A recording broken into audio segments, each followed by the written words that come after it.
ఖైరతాబాద్ గణేశుడు ఈసారి శ్రీ సప్తముఖ మహాశక్తి గణపతిగా దర్శనం ఇవ్వనున్నాడు.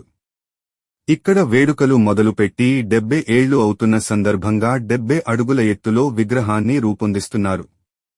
ఈ సందర్భంగా 7 అంకెకు ప్రాధాన్యం ఇస్తూ 7 తలలు, 7 సర్పాలు, రెండు వైపులా 7 చొప్పున మొత్తం 14 చేతులు ఉండనున్నాయి. విగ్రహం 70 అడుగుల ఎత్తు, 28 అడుగుల వెడల్పుతో రూపుదిద్దుకుంటోంది. వినాయకుడి తలపై భాగంలో 7 సర్పాలు ఉండనున్నాయి. గణపతి తలతో పాటు వినాయకుడికి కుడివైపున బ్రహ్మ, విష్ణు, మహేశ్వరుని రూపాలతో ఎడమ వైపున సరస్వతి, లక్ష్మి, పార్వతి రూపంలో మొత్తం 7 తలలు కలిగి నిలబడిన ఆకారంలో భక్తులకు దర్శనం ఇవ్వనున్నారు. గణపతి ప్రతి చేతిలోనూ ఒక ఆయుధం ఉంది.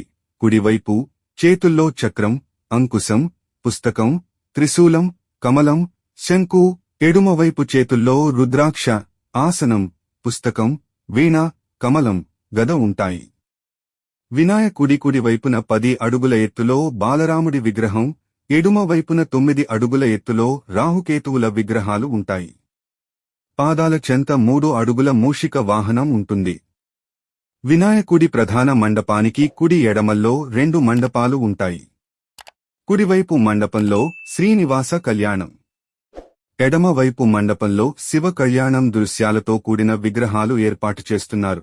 సప్తముఖ మహాశక్తి గణేశుడిని దర్శించడమే కాదు, భక్తులు తమ మనోభిలాషలు నెరవేరుతాయని విశ్వసిస్తారు. ఖైరతాబాద్ వినాయకుడు భక్తులకు ఆధ్యాత్మిక అనుభవాన్ని అందించడంలో అగ్రస్థానంలో ఉంటాడు. ఈ ఉత్సవం భక్తుల కోసం ప్రత్యేక పూజలు, హోమాలు, అన్నదాన కార్యక్రమాలు కూడా నిర్వహిస్తారు.